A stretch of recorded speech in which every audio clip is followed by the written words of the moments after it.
So you know it's not a crime to be fascinated by all things criminal. And if you do like delving into the underworld, why not join us for a special live show on March 27th at the Cork Opera House.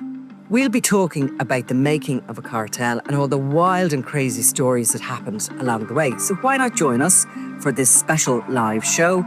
Tickets from corkpodcastfestival.ie. Sorry, could you take your head out of your You know I am, yeah. Go on. Because Just if you don't mind. That's okay. People here to help. There is, right, okay, yeah. Let's try and concentrate on a career-ending episode. Yes, exactly. So a question, first of all, I suppose, were you morally outraged? Well, I'm not. Are you capable of being outraged? Well. Point? No, I think there's a couple of ways to look at. We're obviously speaking about The Monk, the play, which we went to last night. And yeah, there is a couple of ways to look at it as a piece of art, as a piece of, as a moral debate. Mm-hmm. But no, I thought it was really, really good. Mm. So we weren't totally expecting the Monk to appear on stage. I thought that was one time only. Yeah. Which was the opening night on Monday.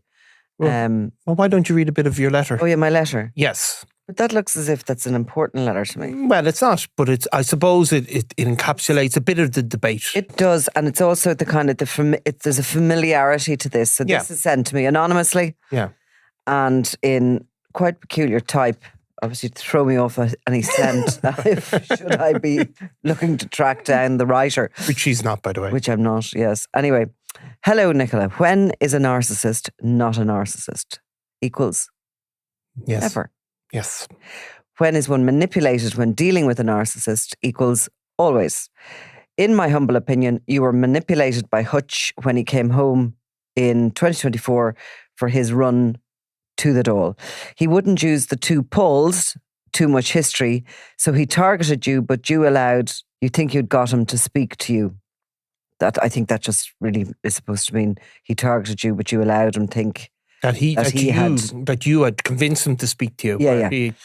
All the smiles at the airport, the podcast to deliver his new image, not the ruthless gangster, but the person who the state had tried to convict. And now you gave him the platform to give the new Hutch a man for the people, a false persona to hide his narcissistic profile. He smiled, he spoke freely, and all along you've been coerced into his corner. Yeah.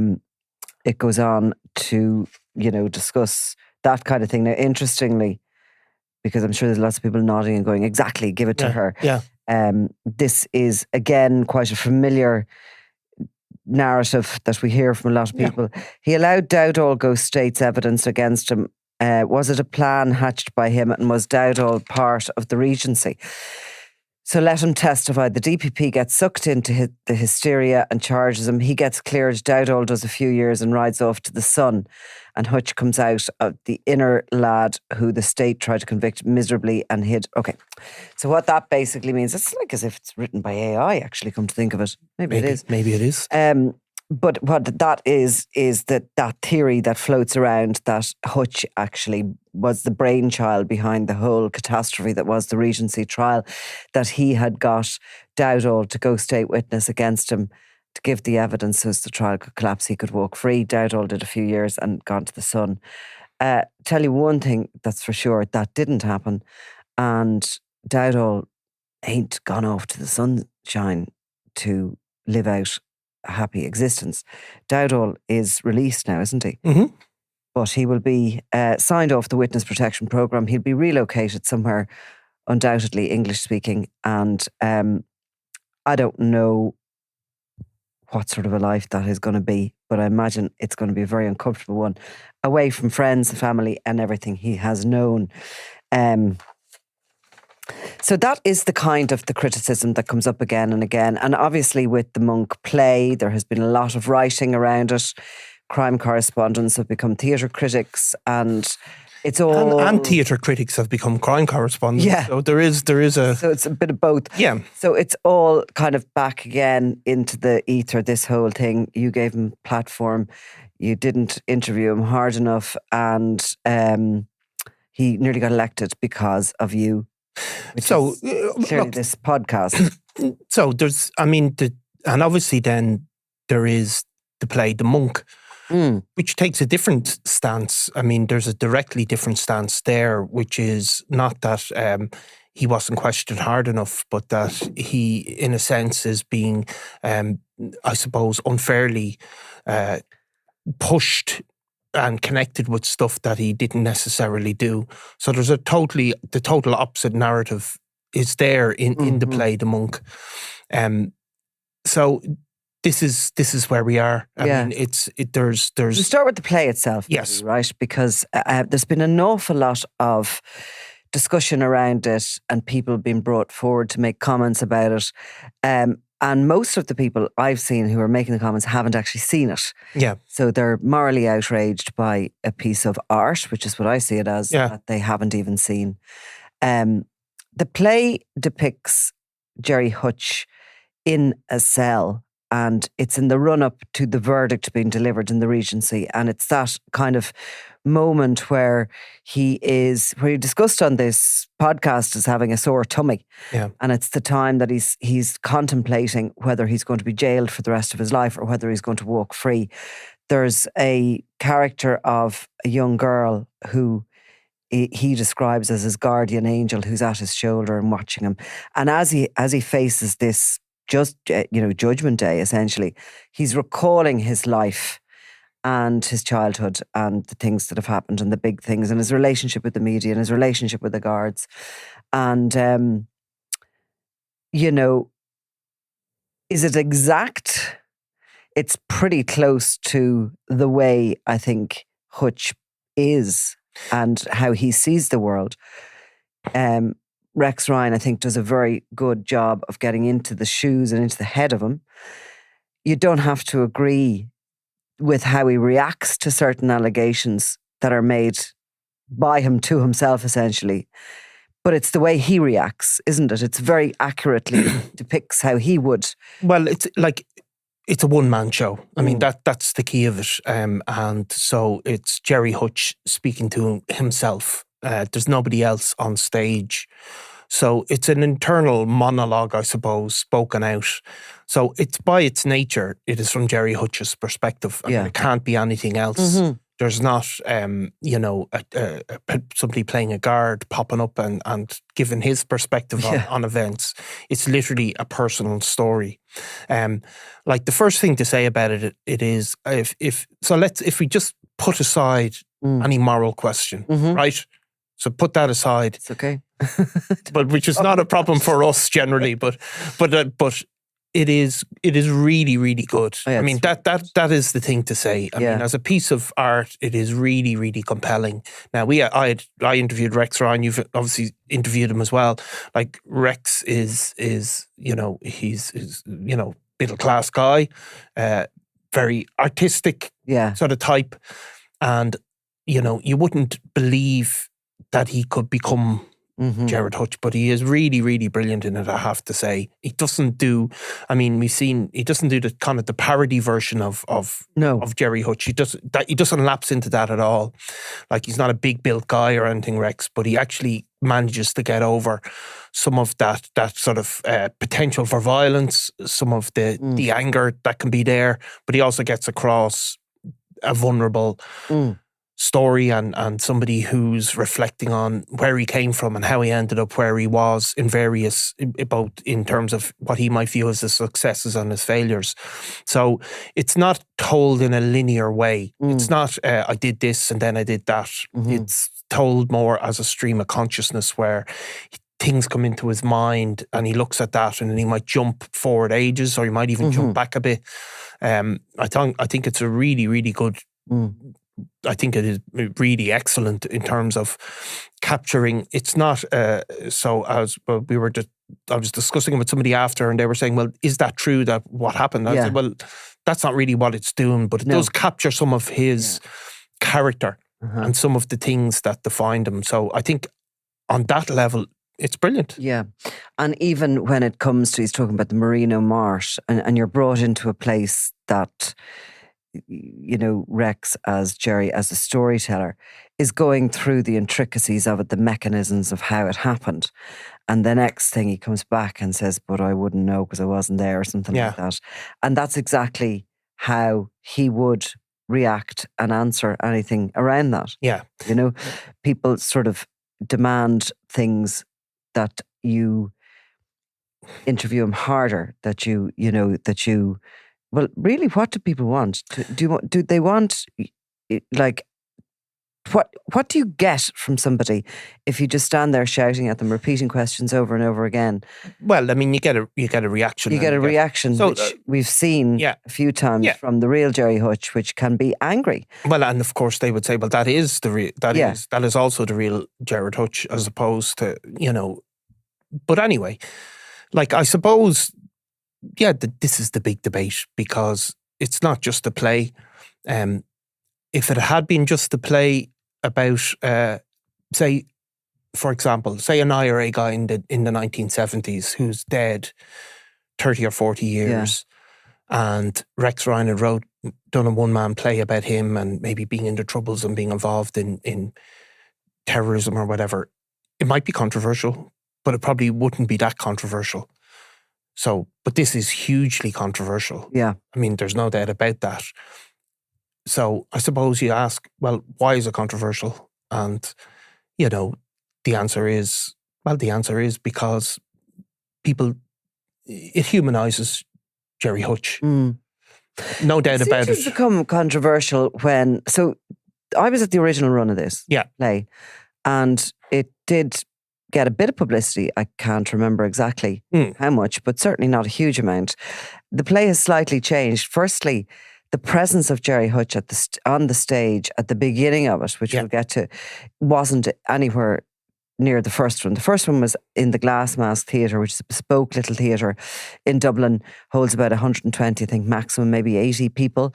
It was an amazing venue to see the show in, and the set wasn't as, it's small, so the set was simply black with a couple of television screens along each side, and there was no presence, which, of course, the beginning of our show that we went to, Jerry Hutch himself is sitting in an armchair being interviewed, been asked a few questions and answering them.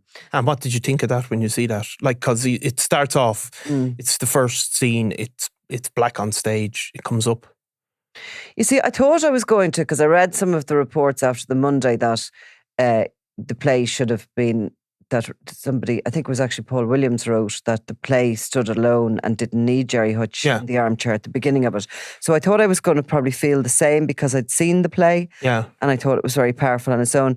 But actually, I thought it was extraordinary if you view it as a piece of art. Yeah. Yeah, which is what I do, and I like theatre. I thought it was quite an extraordinary moment to be there, considering all that's happened, all that's gone on, that here you have this play and you have the individual alive and sitting on an armchair at the beginning of it discussing what, it's as if he's got a seat in the Dáil. So there's so much coming at you there, isn't there? Well, I think so. I mean, it is extraordinary is a good word, because, it is not an ordinary thing, right? Because there's loads of biopics about flawed characters or criminal characters even. But when you see him sitting there, like, it does sort of, you get a gasp of breath, because, it's not a historical play like about somebody in an IRA man in the 1970s. I mean, this is somebody that's alive and still in the newspapers for being investigated for organised crime, and, ran for election recently. And it is, so, it is a powerful moment. Now, that doesn't mean that it is, there's a huge debate about, that it affects the objectivity of it as a play, and that's definitely a absolutely legitimate debate. But as a piece of theatre, if you strip back the moral question, it is powerful. Very. When you see it there, because, it just is. Yeah. And it's sort of, as well, it doesn't feel awkward. No, it doesn't. It sort of seamlessly fits the play, and he doesn't, he's obviously not a skilled actor. Now, maybe he's done it that many times and he sat in that chair, but he feels very comfortable, and it feels like he's actually got elected, and you're listening to what he has to say, you're really taken in by the whole. Well, I mean, so that's all of this as a piece of art. Like, so what I suppose when Rex Ryan was talking to me here, he was saying, well, he wants things to be controversial. And he wants you to be in a theatre and feel like this isn't a safe production.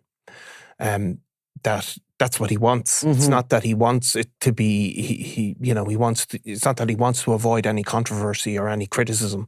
He's trying to embrace it effectively. Now I'm paraphrasing him, but that's the general sense of it. And it is controversial. Like, to see him there, it is controversial. There's no doubt. And when you're in there in a crowd, and there's a mixed crowd, there's people that might go to every play in Dublin, and then there's people who I say would never have seen the inside of a theatre before. And so there is a support for Jerry Hutch when he's on stage, and that again gives you a little shock.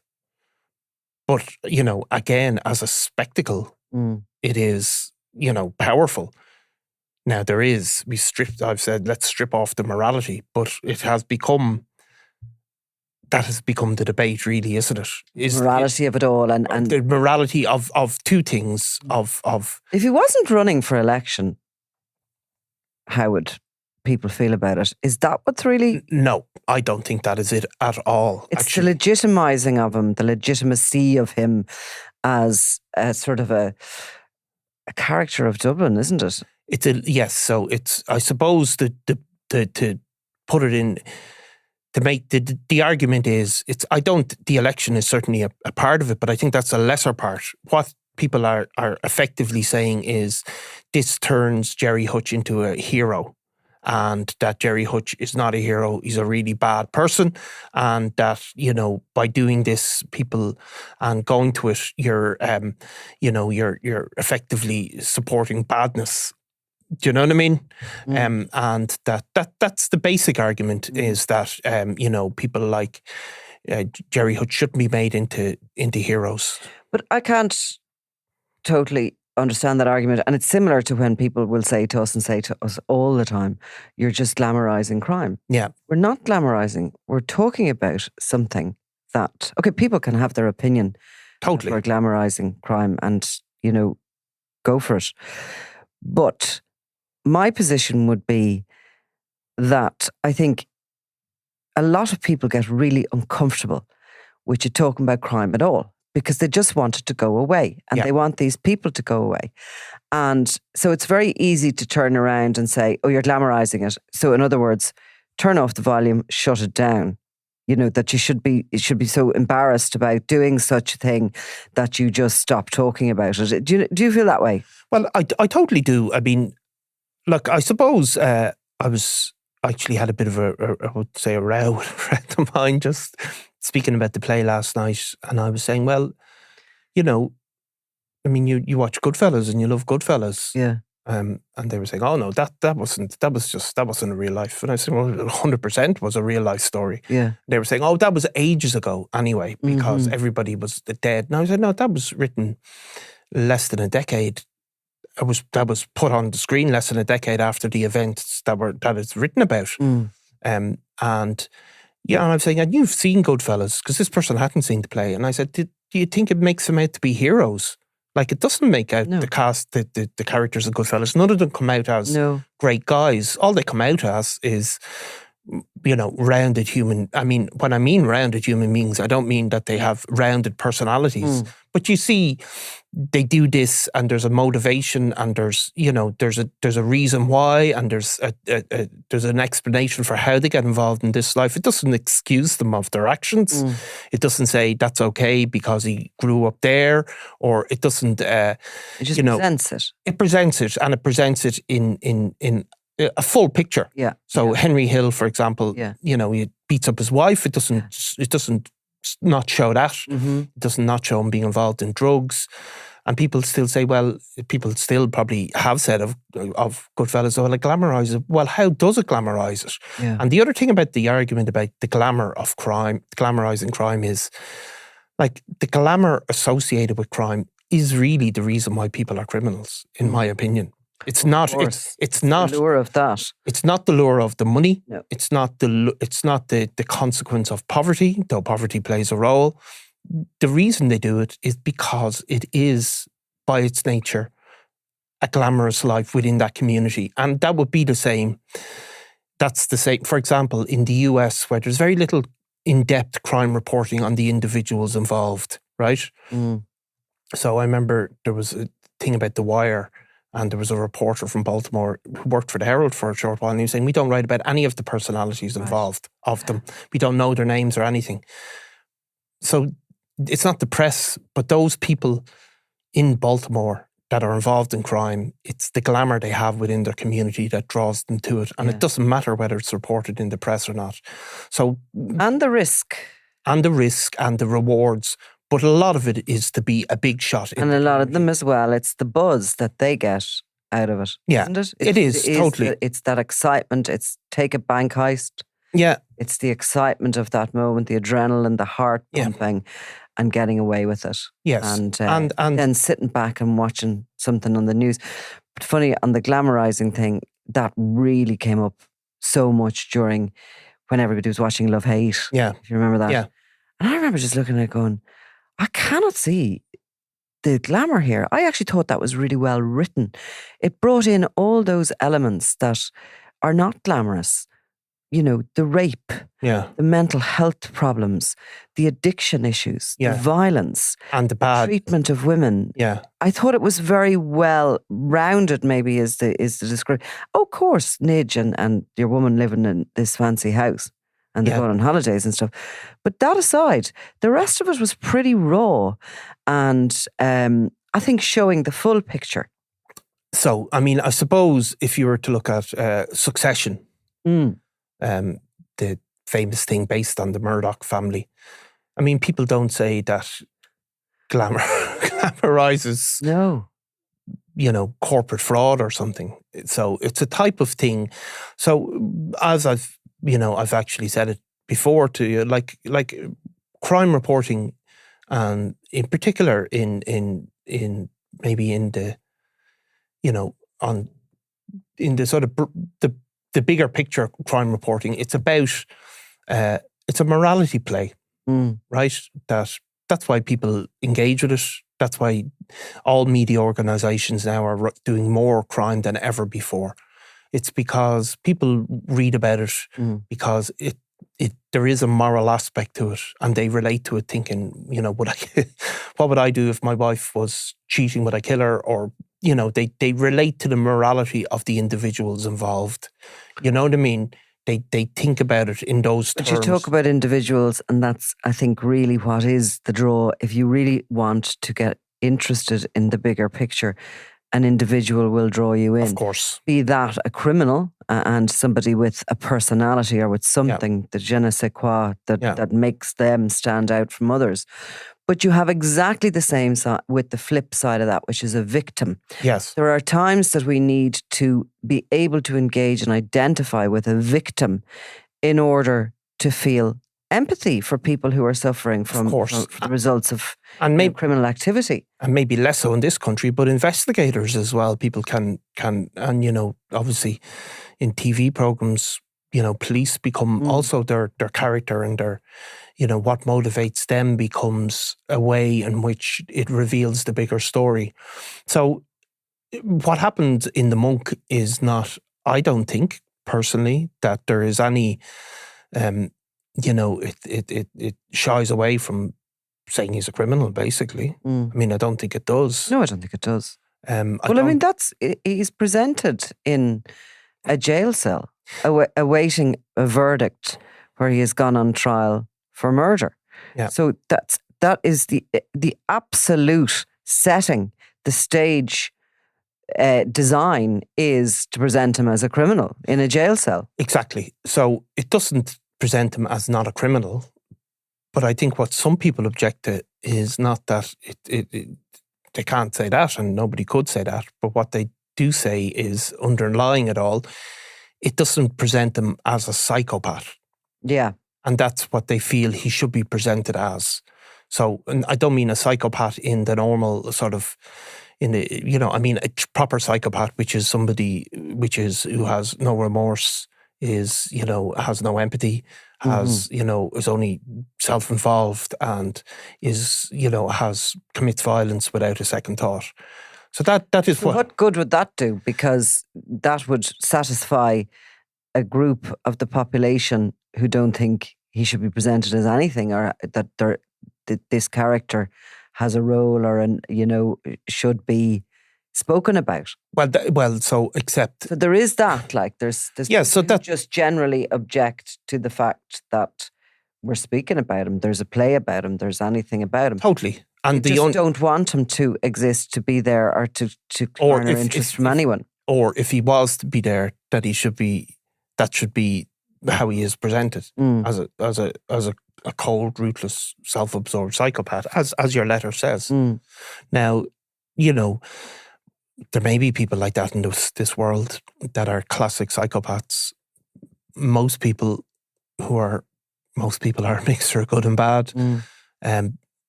Criminals are a mixture of good and bad. The Kinnans, the Hutches, everybody else, the reporters, the judges, the guards. Some of us have more goodness and some of us have more bad, but we're all human beings that have a range of these qualities. And the monk certainly shows him to have concern for his family, loyalty to his friends. It also shows him to be ambivalent about committing criminal acts, let's put it that way.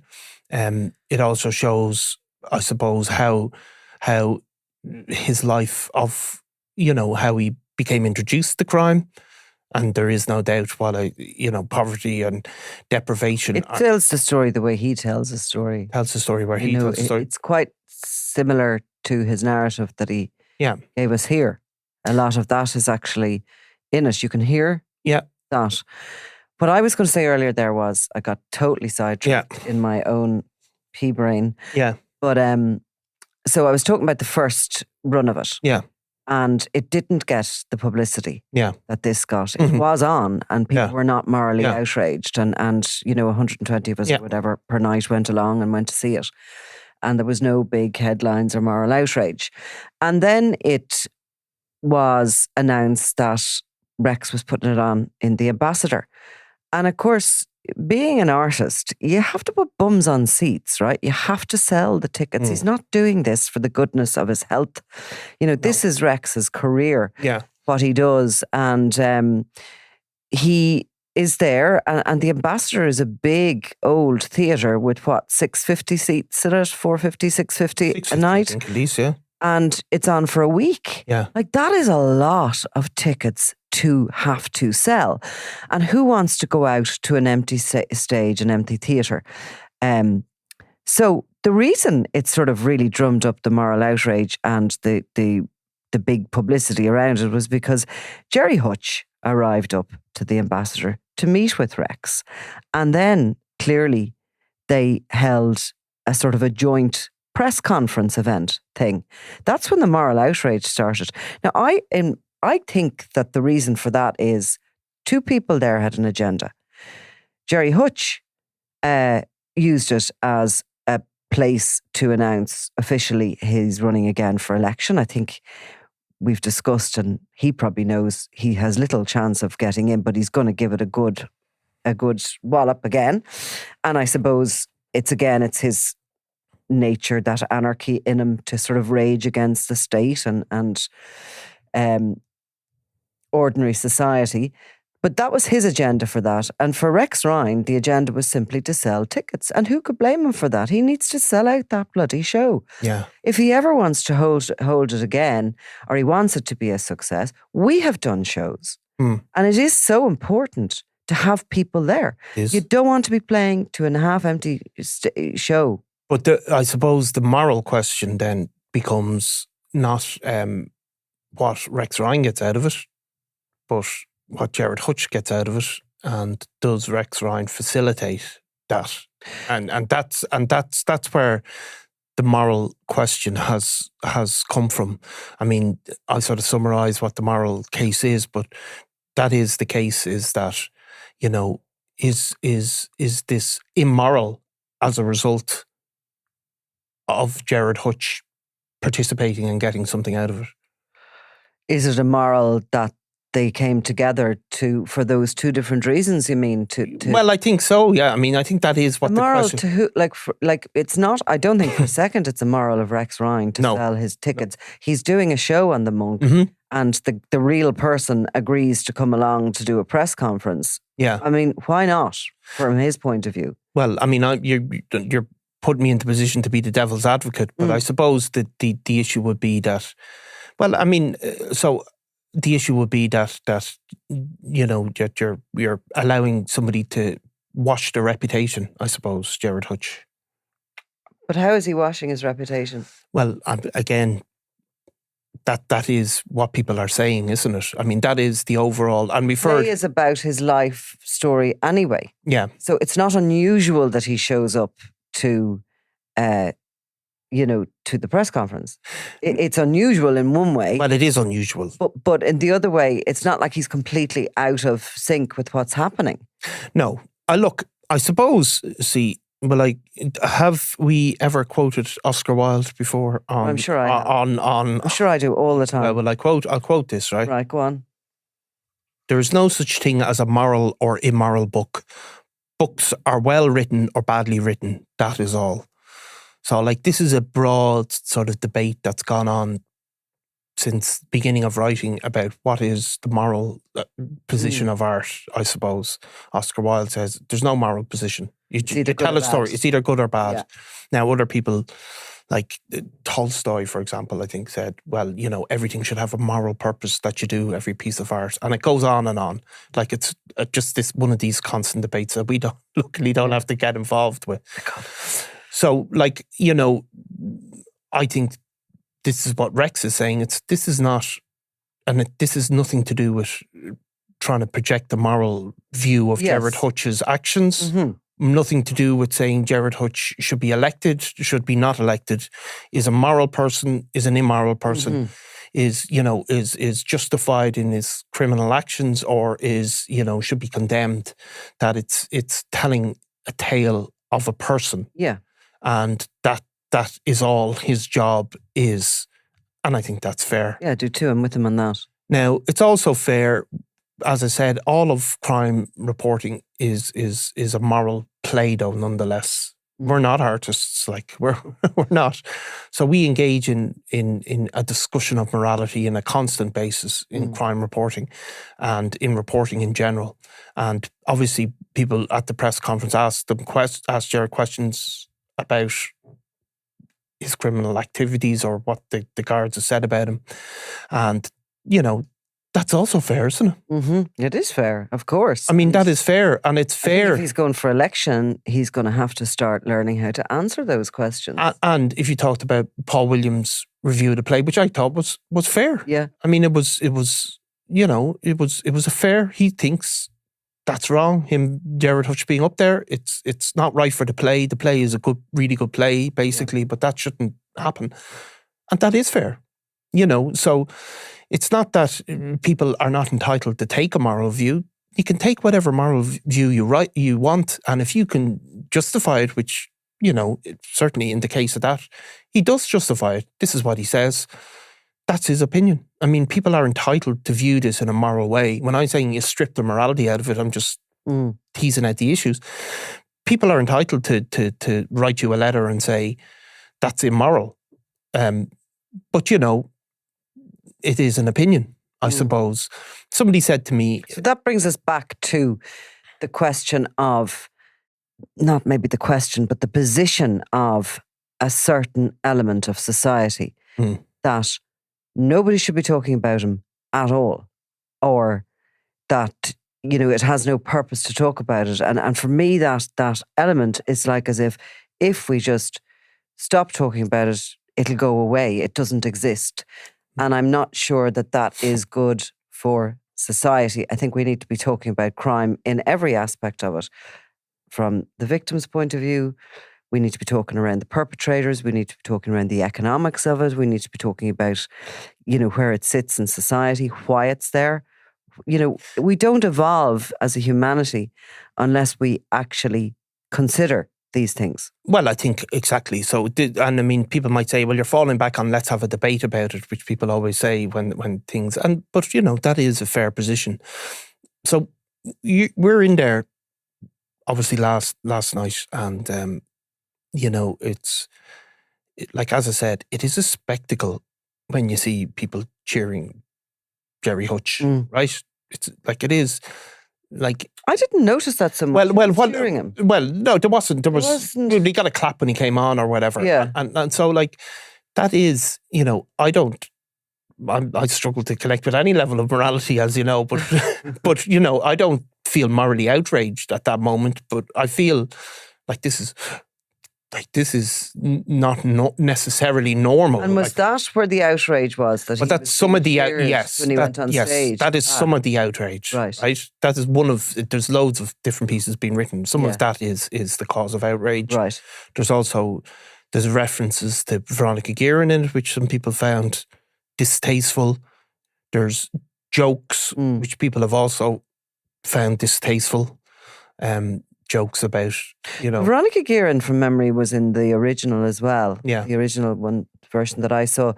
And it's more referencing that, is it not just talking about what had happened? And is he making a commentary around how she was writing this stuff and she should have stopped? Yes, that's when she was threatened. Yeah. So that's obviously, that's the basic, and the I suppose that's formed a good bit of the commentary saying that's not an acceptable sort of opinion to suggest that, But I think I'm going to say that I think that would be the opinion of a lot of people involved or associated with organised crime, that their belief and their feeling is that she should have stopped when she was threatened, because she should have realised that the gang, which were headed up at the time by John Gilligan, were capable of that. Yeah, so that I think it's easy to take insult with that without properly understanding the position of certain people. Yeah. So that, exactly. So, but some people have taken that as being particularly offensive. Or have they taken it? Are they seeing it as it's a threat? No, I think they're seeing it as that's a bad moral position to take. Any piece of public theatre should suggest that she should have kept going, and the people that are responsible should be they should be held accountable. That isn't. But it's so. This is where you get this conflict, because clearly other people believe what you say, as you said. So are you? I would have thought that was the opinion of, if you want to call them a population, the criminal underworld. Yeah. The position that I've always heard over the years from them, their opinion would be that I don't think there was support. No, definitely in not. her the murder of her at all whatsoever. But they would have felt that she should have stopped when she was threatened, because she should have known that those people were capable of doing what they did. Exactly. That was that's their moral stance. Yes. Because they live in that world. They live in that world and they know that they that feel a threat is going to be followed through, is kind of their... Yes. But the moral position for official Ireland, if you want, is that by saying that, you're sort of almost justifying it, which I don't think stands up.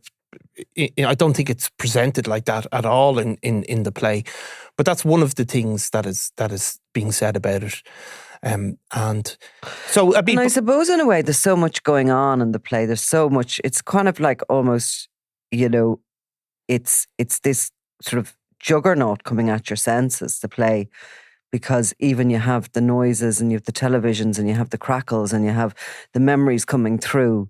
Sometimes there's use of lighting and sometimes there's use of sounds and stuff to sort of move you from one memory to the next that's happening. And I suppose there's so much, you don't actually, this is why you can sit back and contemplate it once you're out of it. But at the time, possibly you see just the image alone of Veronica Guerin being used within the context of where they are and who's there. Yeah, I get it. Somebody could feel offended by that, but not having actually realised why it's there or what the No, so point I is. mean, this is the point. I mean, you're entitled to feel offended. I Mm. mean, it is a controversial thing. I don't think it's intended to be disrespectful to No. our memory, but that doesn't mean somebody isn't entitled to be offended. The real thing, right? I remember growing up, the General on the radio, right? I think we've said this before. Like, I don't remember many crime stories growing up, but I remember the General being discussed on Joe Duffy, coming home from school and the radio being on and Joe Duffy discussing the General. And probably not a dissimilar debate that's going on here. I don't remember the specifics of it, right? So those debates have always gone on, right? But those debates at one stage would have been in RTE or, you know, whatever, in the small number of newspapers that existed. And everybody would have fed off those opinions and those articles effectively, right? The thing that I realised going into the Ambassador is that doesn't hold true in the modern world. No. There's thousands of people have gone to see that play. I don't think any of them will have read anything or heard anything on any of the news channels. They might have heard a tiny bit of it. They mightn't know who Paul Reynolds was even, because Yeah. they mightn't watch and so the RTE news. this is why we're in a different world. So they are in a world, they're on social media, whatever, and they're amongst their friends. They aren't even probably aware of the controversy, most of them. And so we used to have this shared narrative in this country, but all countries had it up until the advent of the internet, where you might not agree with the narrative, but everybody knew what the general shared narrative was, and that changes over time. So things were good and things were bad, and it was fed to you, and then you either agreed or disagreed. But we're in a world now where I think most of those people there didn't even know they could have been morally outraged about that play, and that there's a bigger point, of course, and it happens across the world, and that people talk about people being in echo chambers and all of these things. And, you know, yeah, you really get a sense of it there. Here are a lot of people out there. They're not all criminals going in to see the play. I mean, they just aren't. There's just normal people. Normal people, Yeah. and they are unaffected by the moral outrage. I saw Paul Healy, who was at the press conference, writing about getting support and getting loads of abuse for asking questions. And, you know, there isn't that agreed narrative now, and anybody can go on social media and give their opinion. And some of those opinions almost carry as much weight as, you know, mainstream media opinions nearly. It's just funny. I mean, we're oldsters. And it's funny because, you know, you talk about that, and throughout the play is this thread, which is Jerry Hutch's relationship with the media over the years. Yeah. And which, you know, he focuses a lot on Paul Reynolds really in RTE and that interview. Which is funny, actually, because he becomes nearly the main protagonist. It's not Daniel Kinnan or anybody. Exactly, it's Paul. You know what I mean? Or even the guards. Yeah. I mean, I mean, I'm sure, you know, Paul Reynolds doing his job and all, so that's not to laugh at it. But I mean, it's that interview, and it was obviously so important to him, that interview at the time, for whatever reasons he did it and agreed to do it, which was 20 years ago or more, was it? Like that. And nowadays, so it's in a way, it's showing the generation and the vintage of the guy being depicted within the play, the monk. 60, what is he, 62, 63 years of age. And still there's the media, mainstream as we call it now, is the enemy. Yeah. Whereas the same individual is going to go out there into his bid for to be elected in Dublin, and I guarantee you he's going to use social media and own that campaign himself. And the people will follow him on social media. I mean, not everybody. Like in a weird way, you see the kind of the vintage of him because he's still obsessed with how annoying the media was, the mainstream, and how important it was for him, the media at one point. Whereas now, like in the more modern world, he has embraced this probably most modern way of, and will do, way of going for election that other politicians struggle a bit with. Yeah, and there'll be people who will end up voting for him, who will follow him on social media, might read the odd article on that they pops up on their Facebook account. At night, will watch Netflix, will go to bed, and will be unaffected by all of the opposing points of view that come out in various forms. Well, I did a quick calculation there. From as regards those ticket sales, because a week is a long time to run a new play like that. I mean, you see the likes of which have been going for however long, the likes of the Crucible, which is in the Olympia, I'm going to say, next month, I think, or this month. Must go to that. But the other run you've seen is To Kill a Mockingbird in the Gate Theatre. I mean, these are massive, famous productions that, travel the world and are reproduced every now and again by different directors, writers, everything. To have a new play, a new creation, and to put it on for a week in a theatre is really significant. Yeah. And I mean, Rex has been working away in the background for a long time, trying to hone his skills, which are impressive. And that has come out of all the media around this, by the way. I have seen very few people criticise, if nobody, his acting, directing and writing skills.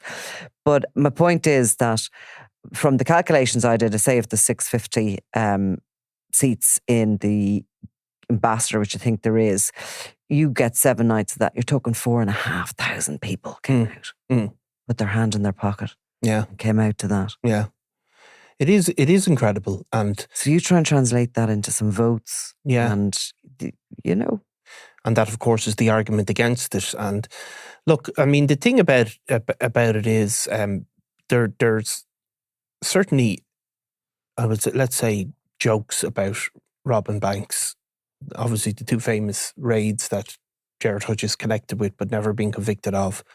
And there's jokes, and I don't think there's any, you can look at that in all sorts of ways, but you're not going to spark up this huge moral outrage about these bank robberies, whether you should or not. The general public look at that in a certain way. I think for Gerard Hutch, the problem is not the past. It's if there was a present sense of criminality, that would be a problem. That would be election ending for him. Yeah, for sure. I mean, I think it's one thing to have done something in the 80s where a bank got robbed, and obviously there'd be many people who say that's a terrible thing to do, and it is, but that is a long time ago. It's what's happening currently. And, you hear all sorts of things, and, that's the way it is. But that is, that is where Irish people and people across the world, the past, if the past is in the past, that's one thing. It's what's in the present that will determine stuff. And it's going to be a bruising election, I think, for Gerard Hutch, because I don't think it's going to be half as comfortable as last time round. No. And I think you can see with this play, the temperature has been ramped up. Yeah. And of course, due to his own actions as well, in terms of, maybe... He reacts. And it's going to be ramped up. And, so where it'll all end up, I don't know. But, I can tell you this, the play is really good anyway. It is, for sure. Right. Listen, we'll have bored people half to tears if we don't wrap this up. That's what we'll finish on. It was excellent. Yes. If you're a crimeworld.com subscriber, you've probably already binged on our latest exclusive podcast series, The Regency 10 years on from the hit that changed gangland forever. This 6-part anniversary special revisits that fateful day when David Byrne was shot dead at the Northside Hotel, igniting a bloody feud between the Kinahan and Hutch gangs, one of the deadliest rivalries in Irish history. Here's a taste of the new series, exclusive to crimeworld.com subscribers. So that Friday was one of those really quiet days. I mean, we all knew that Daniel Kinahan was in Dublin for the Clash of the Clans boxing weigh-in. At least we knew he was due into Dublin the next day. That Clash of the Clans match had been heavily advertised. But the day itself there was just little going on. So there was very little happening that day. It's February. It's kind of a quiet enough time for news in general. And Alan Cherry and Ernie Leslie were on the road. They were at another story actually in Finglas. What was that, do you remember? Well, it was one of these classic sort of district court stories where a guy I think some teenagers had thrown stones at his car and he got out and slapped the teenager. Always great kind of human stories because some people feel sorry for the teenagers and some people don't. And so Alan had been out there. But the guy had moved on. He'd called out to his house to see if he wanted to talk. He'd moved on. He wasn't there. And we discussed going to the Regency earlier.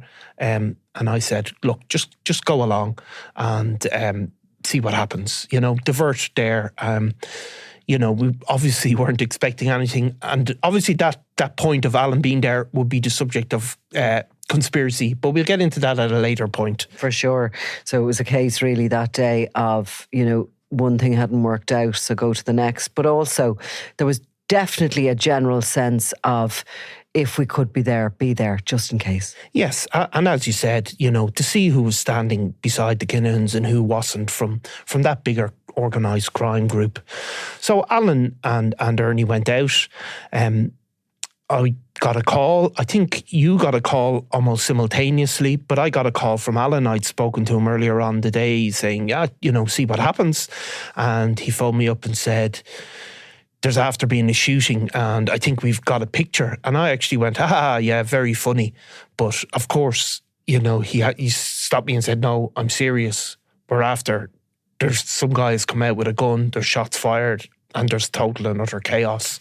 And, our first thought is, get yourself safe.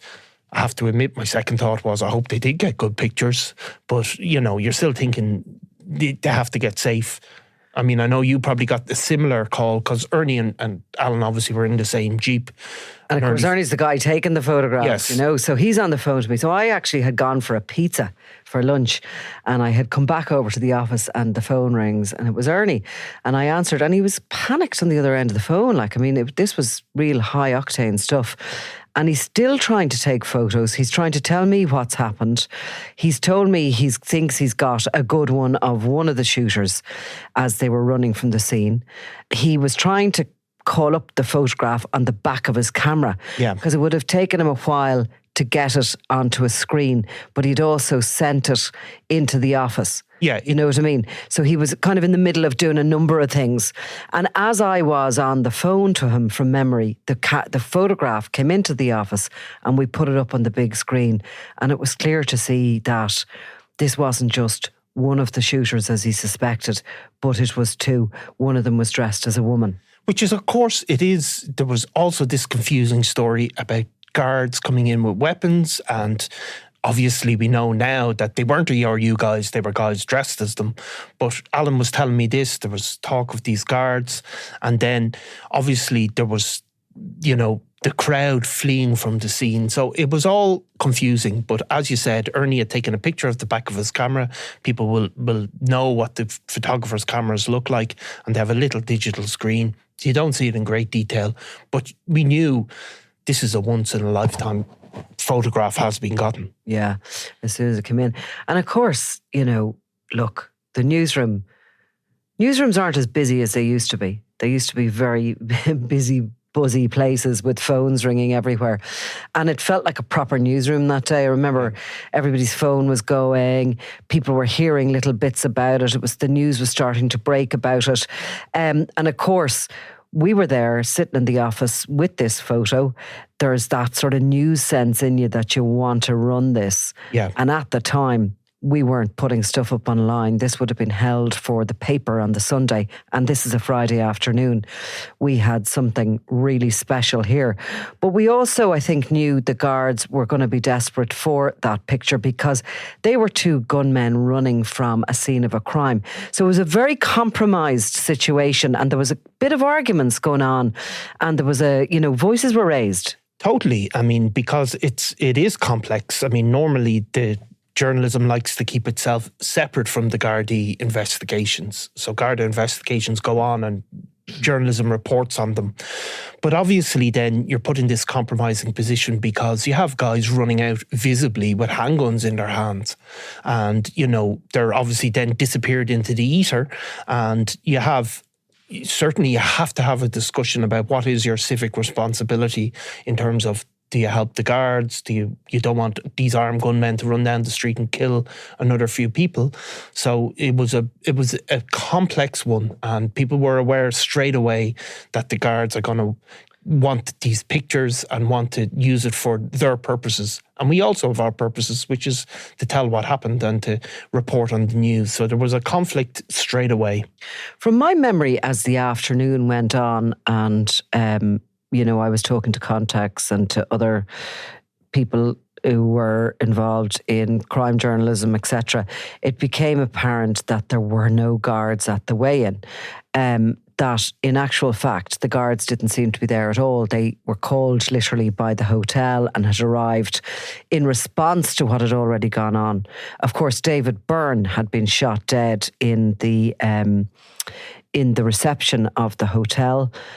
We were getting photographs in later in the day, which showed a very shocked-looking Liam Byrne standing outside the hotel, his hands in his pockets, standing beside his cousin Liam Rowe, another significant cartel member.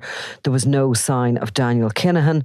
I was getting calls from people who were telling me that these professional killers had been flown into the country and had already been flown out. There was rumours, there was spin, and also there was the general, I suppose, conversations in regards to, oh my God, what is going to happen next? I mean, all anyone knew for sure was something was going to happen. David Byrne was a very, very senior lieutenant.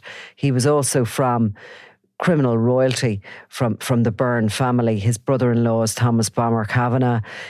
His brother is Liam Byrne, and he's very much at the heart of the Kinahan cartel. We knew from the beginning that this attack had occurred as part of the rivalry between the Kinahan and Hutch factions of what was once the one organisation. And I think everybody was really trying to predict what this might lead to, but nobody could have guessed. Nobody could have guessed. And of course, those rumours straight away went around. It was straight away focused on the Hutch gang. But at this time, if you remember, while there had been other incidents, for example, an attempted hit on Jerry Hutch in Lanzarote, those incidents weren't always public. People were straight away thinking this isn't the type of normal organised crime operation. They were looking at the weapons, saying, is there a paramilitary organisation involved here? Nobody knew fully. And of course, what people did fear straight away was, no matter what, people knew how big and how powerful the Kinahans had become, and the likelihood of them not striking back was inevitable. That blood was going to flow. That bit absolutely 100%. But at that very early stage, I recall contacts of mine suggesting that the Hutches were an army. Did they have the backing of the dissidents? Was this going to, were they going to be very heavily armed because of that? They had contacts in the north. It was like as if people were trying to size up how two Premiership teams were going to play against one another. That's what it felt like. You've been listening to an extract from The Regency, 10 years on from the hit that changed gangland forever. Visit crimeworld.com and subscribe to hear the full series now. And you'll also get exclusive access to our other podcast deep dives on the Dapper Don, Christy Kinahan, Thomas Bomber Kavanagh, and more.